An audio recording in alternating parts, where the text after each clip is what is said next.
everyone, and welcome back to my YouTube channel. My name's Amber and today's video is going to be my reading stats for 2024.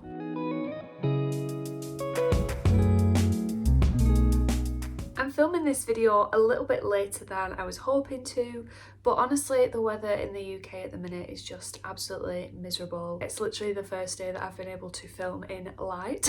So I thought I would just go through my 2024 statistics, my goals for the year, did I accomplish them? So I've got most of these stats from either Goodreads or Storygraph, or I have made a couple myself. So let's just start with how many books I read in 2024, and that was 50. So I did set my goal to 50 this year. In previous years, I think I set it to 50, but I read 60 books.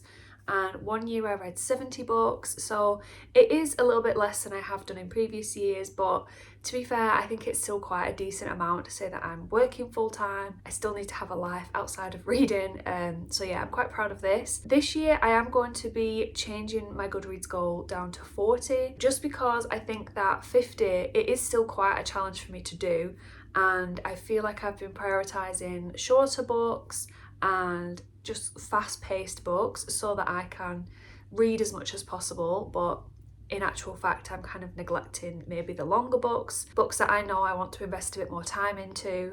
So I'm hoping that by setting it to 40 this year I don't fall into that trap again, and it just gives me a little bit of breathing space to read a little bit more calmly.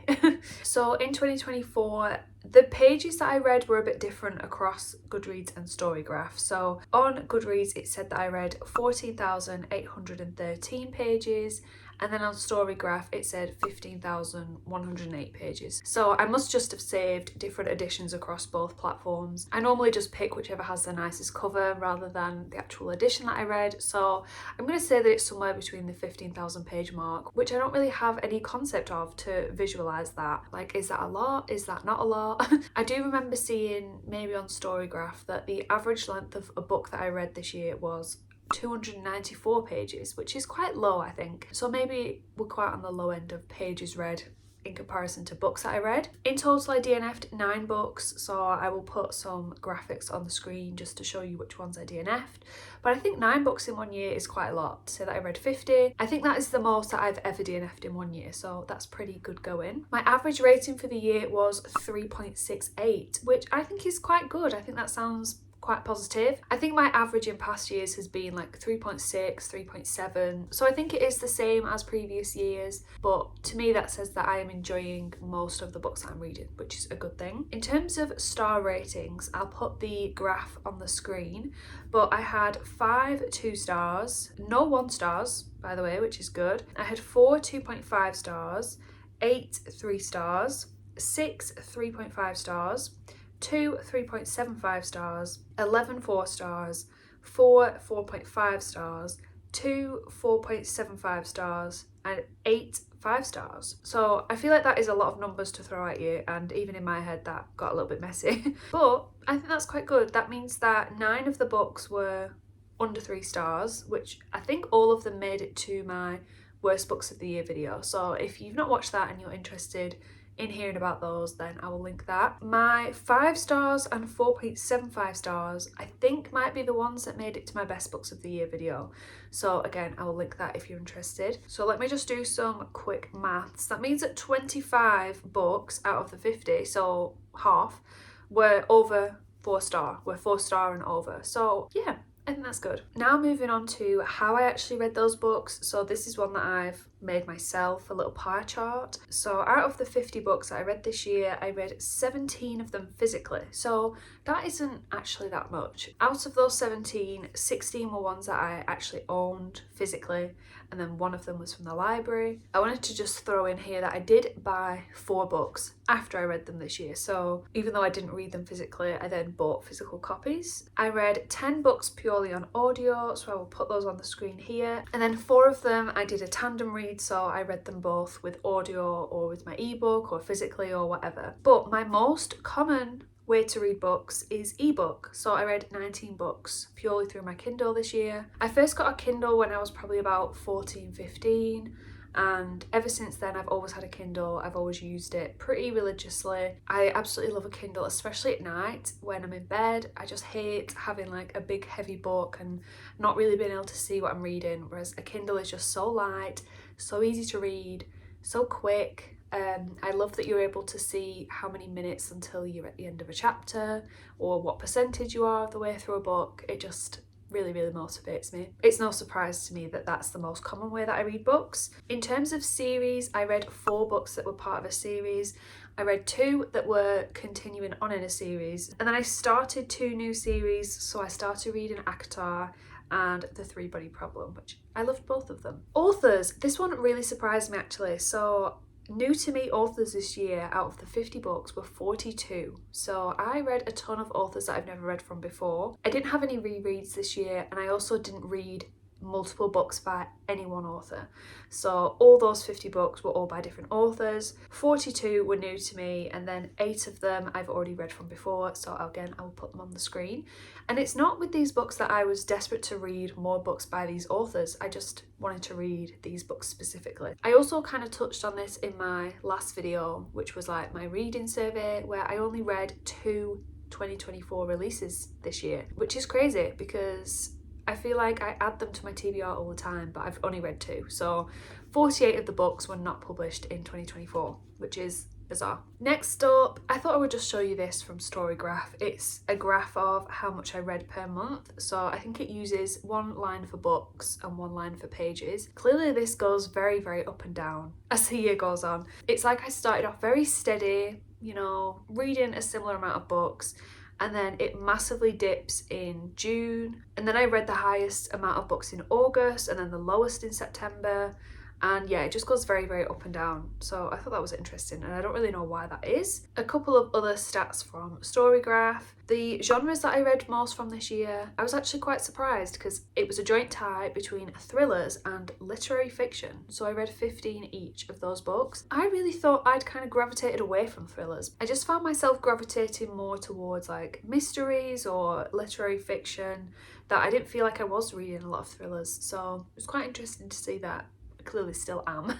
And then literary as my joint top genre. I don't think I've ever had that before, but I am really interested in literary books now, like dystopia, kind of speculative stuff. I feel like I'm just more drawn to that at the minute. The next category was horror at 11 books, mystery I read 10, contemporary 8, and then the next category was actually sci-fi, where I read 7 sci-fi books this year, which again, that sounds like quite a lot. I didn't realise I was reading so much sci-fi. This one I'm very proud of. So 16% of the books that I read were non-fiction. I don't think this was like a goal of mine to read more non-fiction, but I feel like I'm just realising there's so much interesting non-fiction out there, and it's definitely a genre that I want to be reading more from this year. So yeah, I'm pretty happy with 16%, and I wouldn't mind keeping that throughout my reading future.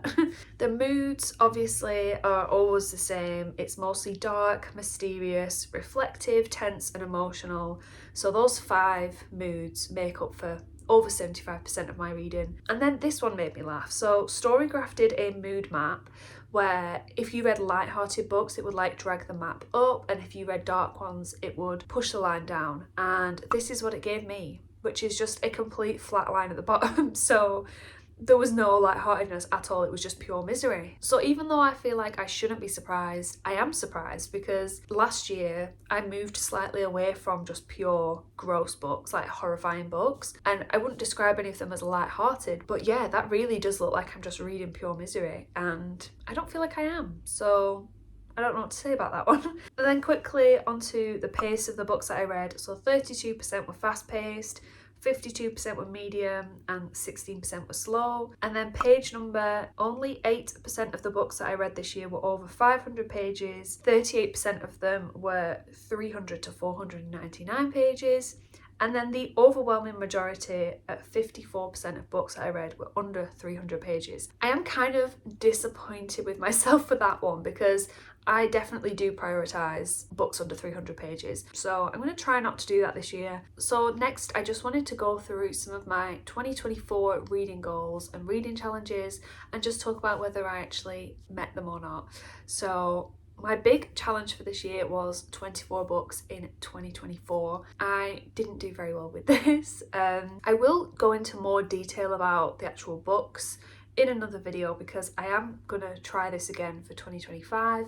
I've picked 25 books that I'm desperate to read. I will talk more in depth about this, but just in terms of percentages and stuff, 10 of the books of the 24 are still on my TBR. 8 of them I read and 6 of them I DNF'd. So a quarter of them I DNF'd, a third of them I read, and then the rest are all on my TBR. So it's not great. I mean, over half of them have been technically removed from my TBR, so that's not too bad. But yeah, I just had a surprising amount of DNFs. So I've kind of changed the way that I've done the 25 books, but I will talk about that in my next video. Moving on from that, I did rewatch my video from last year where I talked about my goals for the year. I never revisited that until now, so I didn't know what the goals actually were. But the first one was to read the 4 books that have been on my TBR since 2020. 3 out of the 4 I have read. One of them I still haven't read, and that is Miracle Creek by Angie Kim.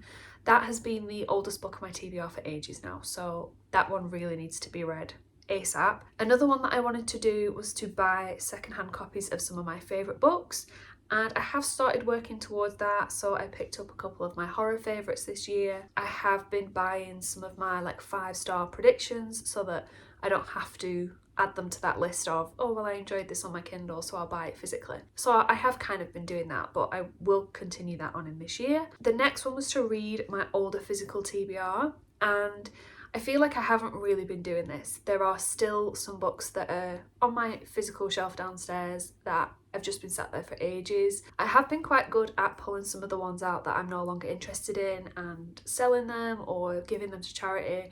So it does feel a little bit fresher than it did last year, but it doesn't mean that I'm necessarily reading those books. So one of the things that I want to do this year is to prioritise reading books that I've recently bought or recent releases and reading them when I'm still interested in them. There's some books down there that are brand new that I end up just selling because I'm just no longer interested. So yeah, that is one thing I'm going to prioritise, is books that I've bought recently or are new releases, but then also mixing in a bit of the backlist stuff, obviously, because a lot of my TBR is backlist at this point. And then my last goal that I wanted in 2024, I've failed miserably at. I had my TBR at 140 books and I wanted to get it down to 100 books, whether that was by reading them or by culling them down. And at the time of planning this video, my TBR was at 198, which is obviously not very good. Even more surprisingly, 132 of these 198 books on my TBR I'd added in 2024, which is basically the same as how much was already on there at the start of the year. So I really just threw this one out the window. But I did recently just do a quick little cull of some of the older stuff, and it's now on 187, which isn't great. I do want to get this down, so we'll try that this year. But yeah, that is everything, I think. That's all the goals that I had last year. Just in kind of summary, my goals this year: read 40 books. Obviously I would love to read more than that, but set it at 40 and then I can read a bit more of a variety. I will read Miracle Creek this year, I promise, because I said that last year. I obviously didn't do it. I will do it this year. I definitely want to get my physical TBR to a better place where it's not just books that I bought 4 years ago that are still sat there. And then obviously prioritising the 25 books for 2025, which I will talk about in my next video. So yeah, thank you for watching if you've made it this far. Let me know in the comments if you managed to succeed in your 2024 reading goals. Do you have any goals for 2025? I've seen that a lot of people are intentionally slowing down with reading, and maybe realising that we're all just taking it a little bit too seriously. So yeah, let me know your thoughts on that. Give this video a like if you enjoyed it, subscribe if you want to see more, and I will hopefully see you in my next video. Bye!